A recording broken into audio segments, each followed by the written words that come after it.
ና እሺ ምንድነው የልትሄድ ነው አረ ሽንቴ ልሸና ነው ጨካኝ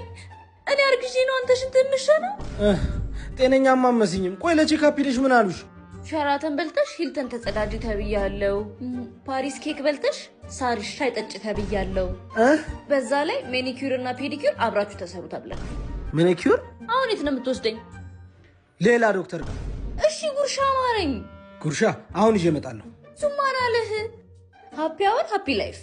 አረ እባክሽ ሃፒ ዋይፍ ሃፒ ላይፍ ነው የሚባለው እኔ ያልኩት ጉርሻ ቤት ባዘጋጀው ሃፒ አወር ጧቱ 4 ሰዓት እስከ 6 ሰዓት እንዲሁም ከምሽቱ 1 ሰዓት እስከ 3 ሰዓት ለጊዜው እስከ 300 ብር እስከ 500 ብር ዲፖዚት ስታረጉ 50 ብር 500 ብር በላይ ዲፖዚት ስታረጉ ደግሞ 100 ብር ጉርሻ አካውንታችሁ ይገባላችኋል ጉርሻ ቤት ምን ይሄ ብቻ ለበዓል በሬ በግ ዶሮ ለመሸለም እየተጫወታችሁ ፖይንታችሁን መሰብሰብ ከዛ ከፍተኛ ፖይንት ያገኘ ሰው የበሬ እንዲሁም የበግ ተሸላሚ ይሆናል ማለት ነው ሊንኩን ባዮ ላይ አስቀምጥላችኋለሁ ጉርሻ ቤት